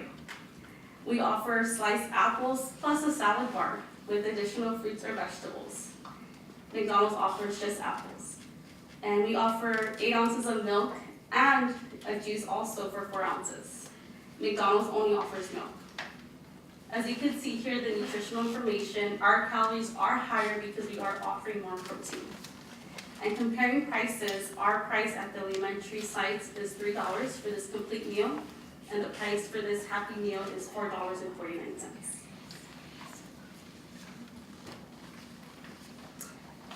So, next slide is regarding menu planning. What does it take to put a menu together? So here are a list of items that I would like to share. To start with, it consists to put together each of our menus for elementary, Oak, and high school. So first we start with an idea or a need or a student request. Next, we do product search, whether we attend conferences, do shows, or communicate with our vendors. Next, cost analysis. Are we gonna purchase this through commodity from USDA, or are we gonna purchase this through a commercial vendor? Next, we analyze the nutritional content of the product. Does it meet the requirement? Is it whole grain, for example? Next, research availability. Manufacturers, processors, and distributors, do they carry this product? Next, we determine procurement method. Is it a micro purchase? Is it an informal bid? Is it a formal bid? Currently, we belong to the San Gabriel Valley Purchasing Co-op, which consists of 30 districts in San Gabriel Valley, and we do have a food, dairy, produce, and bread contract. And we use our purchasing power collectively to get a better price contract for each school year. Continuing, research logistics. Is there a lead time for this item? Is there an order schedule? And is inventory available? Next, we must analyze production. Do we have the staff available? Do we need to make staff schedule changes? Do we have the production equipment available?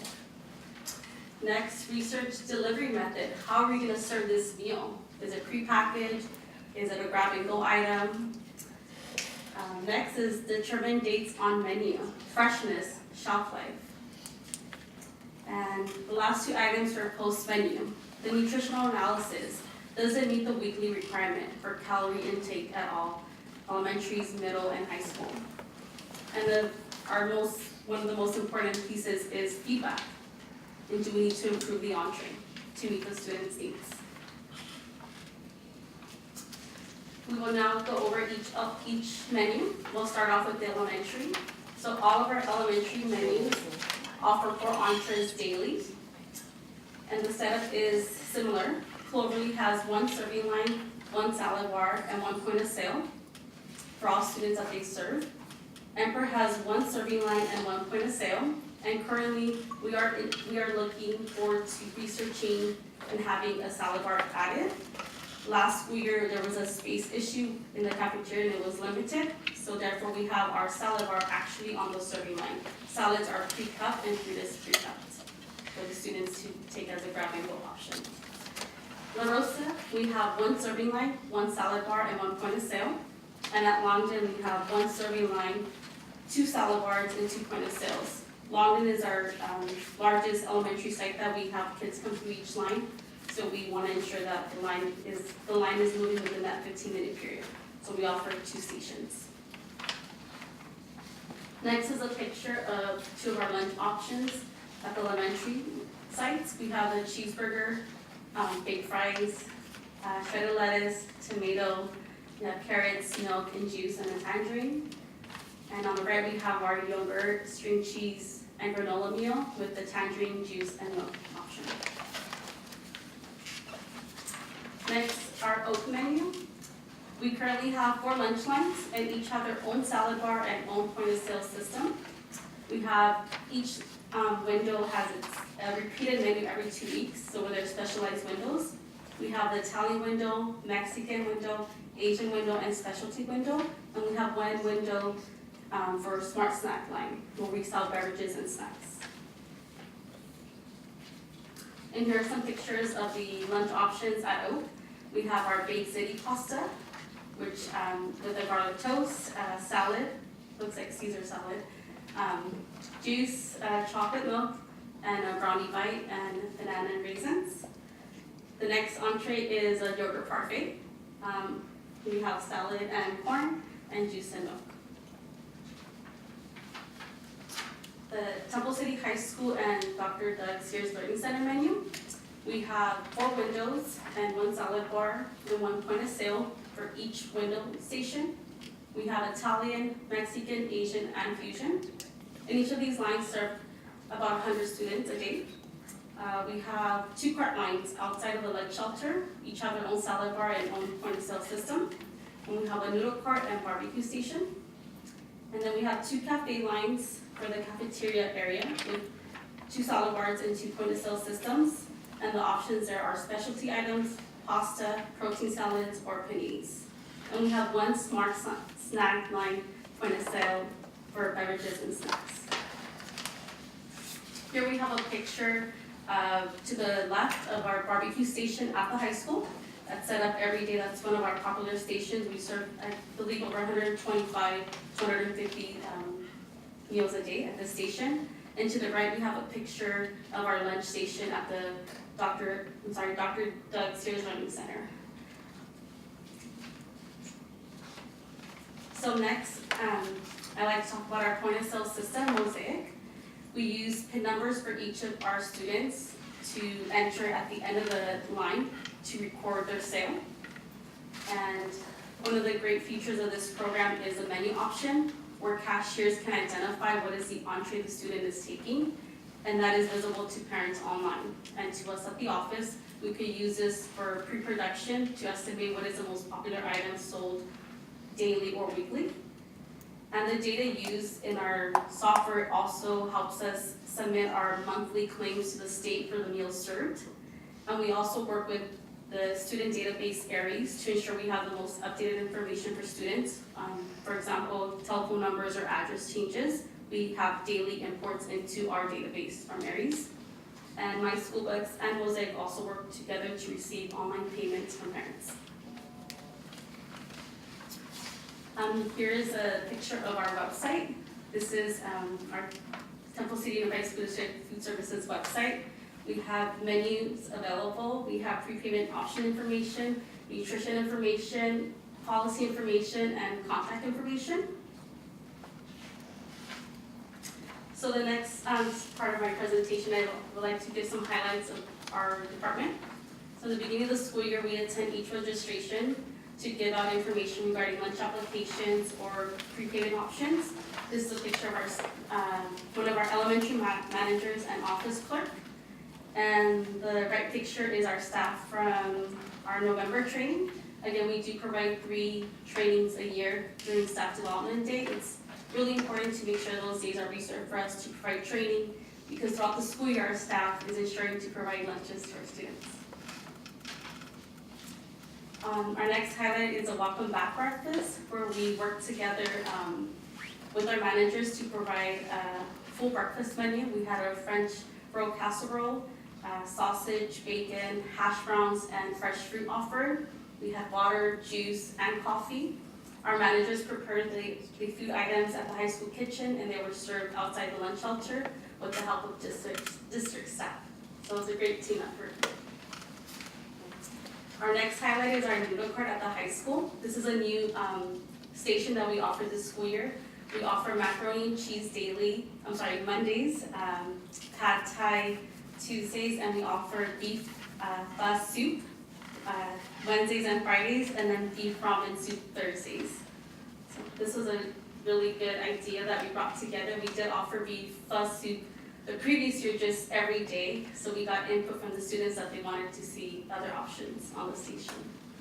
And this is a macaroni and cheese day. Our next highlight is our superintendent's reception. This was, we were asked to provide dessert items for our new superintendent, and we provided an assortment of desserts, macaroons, French rolls, assorted cookies, and chocolate strawberries. And we also provided coffee, lemonade, water, and tea. for over 300 participants were planned. Another highlight of this school year is our new trays. Thanks to the Oak Avenue Activist Club students for bringing to my attention and our CBO's attention that they would like to see a change from styrofoam. So after research and working with our vendor with alternatives and analyzing the cost, because we do serve over 2,800 students a day, so you do the math how many trays we use up a year.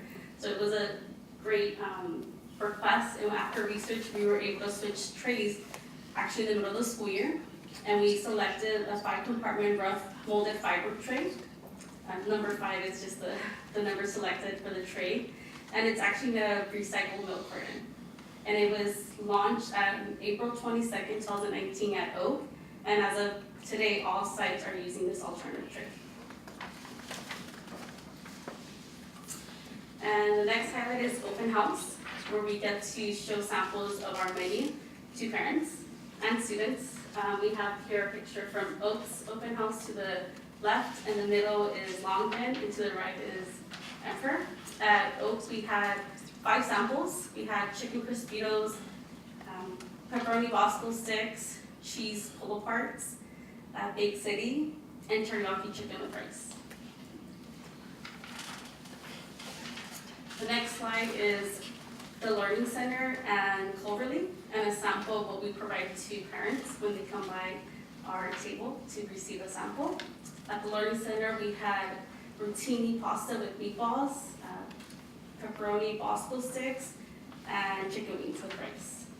And that's a sample of the entrees offered at elementary, which was the chicken wings, cheese pull parts, and teriyaki chicken with rice. So one of the highlights of this school year is our Lunch on the Lawn. We offered Subway. So Lunch on the Lawn is an event that parents come on campus to have lunch with their students, and it's offered at the elementary schools. And we took the initiative to participate in this event, and we offer Subway monthly to our elementary students, so we decided to offer Subway the same day of Lunch on the Lawn. We send out forms to all parents to do a pre-order. We actually received 47 parents interested, and we believe, based on the results, we would like to continue doing this for next school year. And this is a picture of the district staff. We have, and myself, and that's my presentation for tonight. Thank you. Thank you, Marisol. That was very thorough. Does anybody have any questions? Yes, I have a couple of questions. So on the slide where we have this wonderful pie chart, Yes. and it says 31% free lunches and 12% reduced. Yes. We have 2,860 meals served each day. We have about twice the number of students in the district, maybe about right under 6,000. So about half of our students are enjoying the lunches, right? So a third of the half that are enjoying lunches are getting the free lunches. Another 12% getting reduced, and paid is 57%. So about half of the other students, they're bringing their own lunches, is that correct? Yes, I've seen this by going to the school sites and visiting. Many students do bring their own lunches, and there's also food drop-offs that we've also seen. So what we could do is try to get student input to see what they want to see on the menu to increase our participation, to serve what they want to see, as long as it's compliant and meets the regulations. I think that the budget part, your department is a revenue generator in 2 ways. One is, not only do you break even, but you think you're doing really well. The other part is for district revenue generation is the number of free or reduced students that we have for the supplemental grant. I don't think we qualify for the concentration grant, but so there are 2 ways we could generate revenue is the attendance that teachers take in classrooms. That's the ADA revenue and for LCFF funding. But the other part is the free or reduced. So the 50% of the students who are not having lunches, or they're bringing their own lunches, having lunch drop-offs, I was at the open house at Emperor, and I took one sample of the food. It was delicious. It beats a Happy Meal for sure.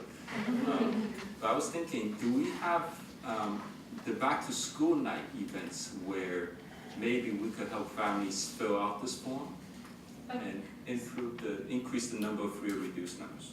I think that's a great idea, and I would like to research that and see if we can participate in back to school night. Currently, we haven't. We participate during registration, where we do have tables aside to have parents either sit down and fill out the application at the moment, or we ask them to come to the district office for assistance. And you mentioned direct certification earlier. Every month we get that from CalPATS. Correct. We certify through that approach, and we process by hand 1,094 applications. That's a lot of work. So Yes.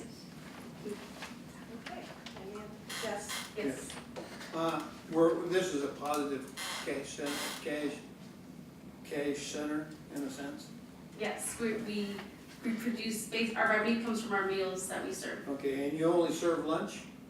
Currently, yes, we have our lunch program and we sell snacks at our middle school and high school. They're given hours, so. I'm sorry? Aren't they fixed hours, aren't they? Yes, correct. Okay, and of the food that we serve, is there any items that are thrown away, like the milk or something like that? So we do try to estimate what our meal counts are based on our data. So for example, for the milk, we order every other day based on our counts. So say I'll use the high school because of the math. Say our manager orders 900 milk options on Monday. If she has leftovers, she could adjust her order on Monday for Tuesday's delivery to ensure that she's not over ordering. That's for milk and bread. Produce, it's a little difficult because we have one day delivery for the week, but we do work closely with our managers and ensure that they're using the production records to keep their count on average the same to avoid food waste.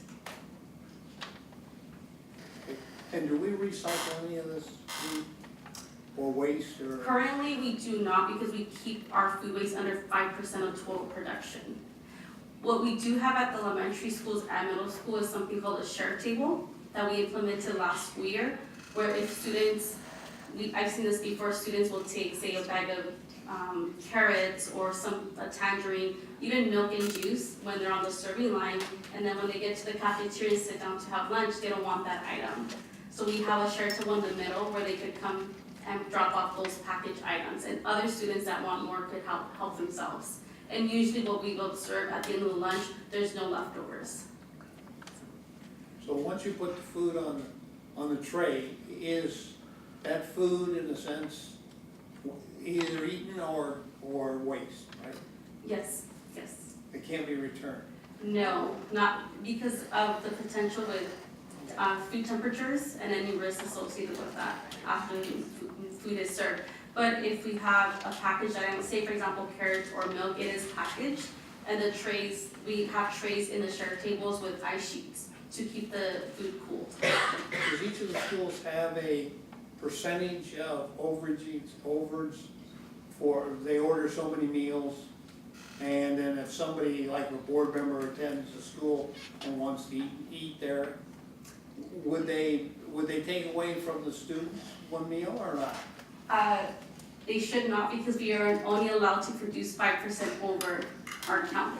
Okay. So that 5% that's say wasted, we estimate we overproduce 5% every day. In case there's students that forget to bring lunch or don't have a food delivery, or if an adult wants to have lunch, we have a 5% reserve. Okay, so it isn't an inconvenience for somebody, as long as there's not 1,000 people show up. But Correct. if there's one or two people show up, and they won't steal the food from the children. That's correct. Okay. We don't have that issue. And we do offer adult meals for any adult. Maricel? Yes. Don't you have a system where the staff members can reorder food beforehand, before you serve, like your salads or your Crispitos or something like that, so that you don't have a problem with that? Currently, we offer the same option that we serve to our students to adults. So adults would have to come through our regular lunch line, and they have the option to have, the 2 ounces of meat, 2 ounces of protein, bread, same salad bar, milk or juice. We have to charge a higher price So it has to be 50 cents higher than our highest price. So currently, the high school price is $3.50, so we charge $4 for an adult meal. So we receive our reimbursement for meals sold. So we have to report the adult meals as well. Thank you. Okay, any other questions? All right, well, thank you very much, we appreciate it. Thank you. We'll move on to item 19, which is the Citizens Oversight Committee Annual Report.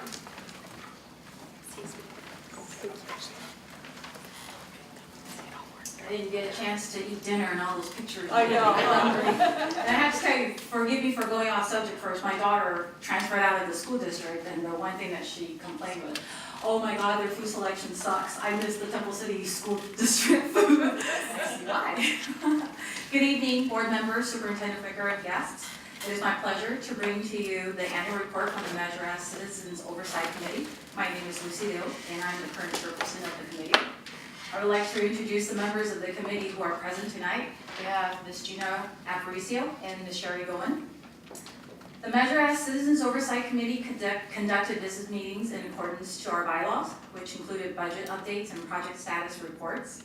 The committee held some of the meetings at school sites where construction was either underway or was completed to familiarize itself with projects on each site.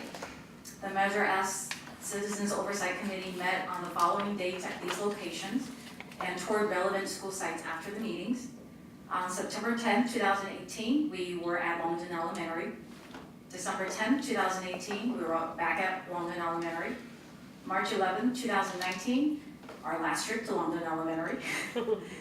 April 29, 2019, we were at the district office. In accordance with the provisions of the Ralph M. Brown Public Act, the committee conducts meetings for the public's attendance and participation. Meeting agendas and notices are sent to committee members and posted within the required period of time. Notices are posted at the Temple City Unified School District office and district website. Meeting notices, agenda, minutes, and all other documents received by the committee are a matter of public record and are available on the Temple City Unified School District's website. On December 10, 2018, the Measure S Citizens Oversight Committee received the annual performance audit reports for the 2017-2018 fiscal year. And on behalf of the Measure S Citizens Oversight Committee, I'm pleased to inform you that the district is in compliance with Article, I forgot my Roman numerals, XIIIA, Section 1B3 of the California Constitution, and the current projects are authorized under Measure S. Thank you very much. Thank you very much, Lucy, and the other members of the Citizens Oversight Committee for all your work throughout the year. We'll move on to item 20 is being removed from the agenda. Dr. Makovich already told us a little bit about that, and we'll be giving a presentation later. So we'll move on to discussion action items. Item 21 is approve a consultant to coach administrators, Joan Romano, not to exceed the amount of $20,000 a year for 8 administrators throughout the 2019-2020 school year. Someone like to make a motion? I would like to make a motion. And motion and second it. Staff have anything they'd like to tell us? Or? Yes, thank you. Not often do you have a newer administrative staff, but we do.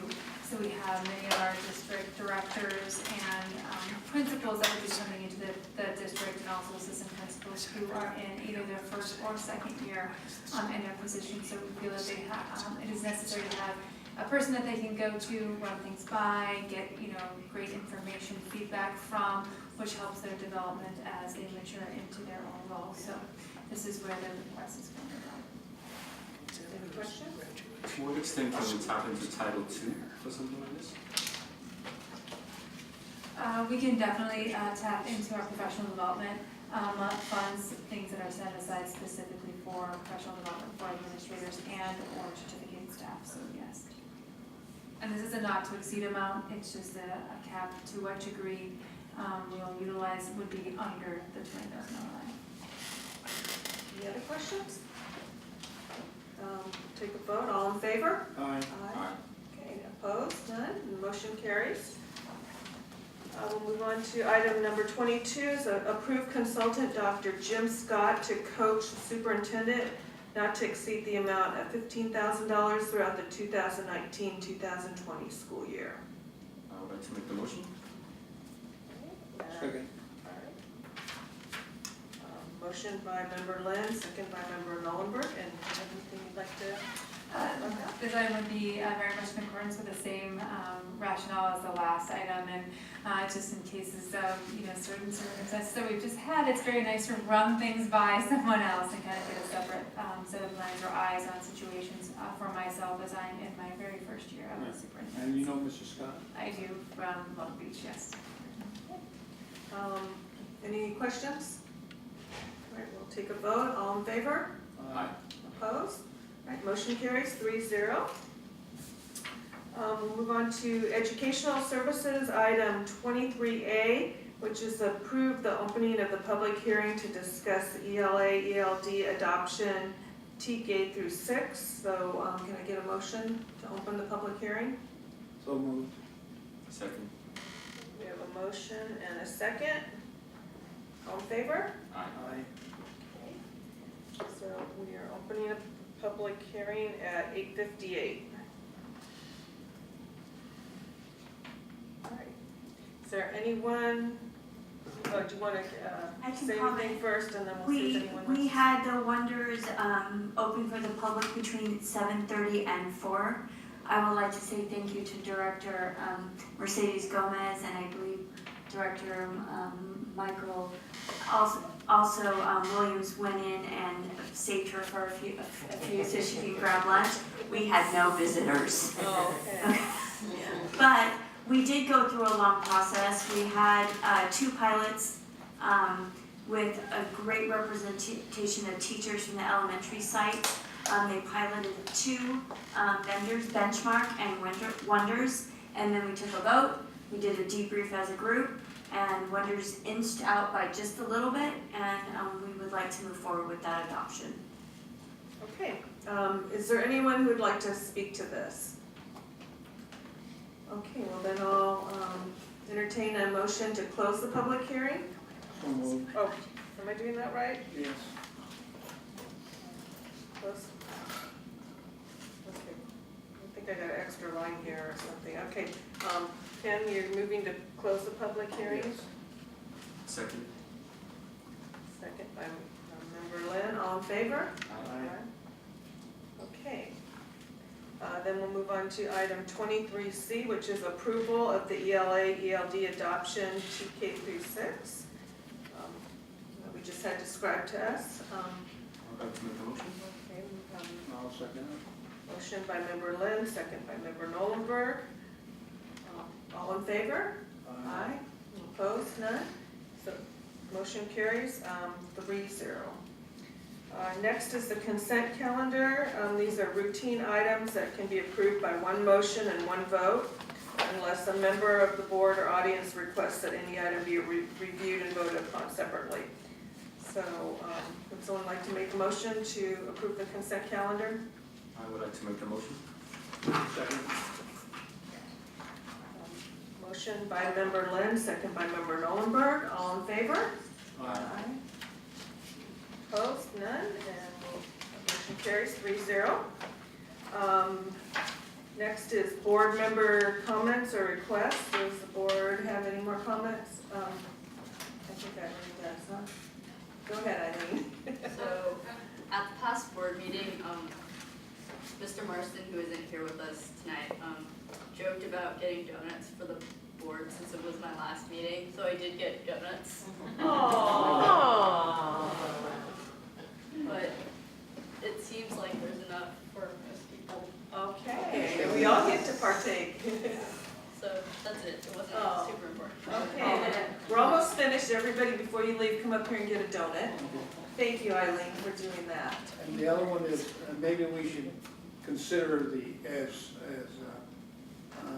was done, having a second comment section. Yes, At the I was end gonna of the suggest day. that also. So, is that something that we need to vote on? Yes. Put on the agenda and vote on it, or, Could be on agenda. okay, For next. can we get that on, okay, we'll get that on the agenda. All right, is there anything else board members would like to see on the agenda for future Okay. items? And this is a long-term thing, is when we do the budget, which is due, I think, by June, 30th or something, that we come up with a list of all of the items that we put money against last year and the money that we're gonna put against this year, line by line, so that we know what programs we have that are existing now. Because I'm not sure that the public understands how many different programs there are in the school district that are going forward. Okay, anything else? All right, then we're at it. Oh, yes. Could I make one small comment? Sure. Is it normal to have the board meeting on the same night as a school promotion ceremony? Well, I will let Dr. Fricker speak to that. Thank you. That's what you paid the big bucks for, right?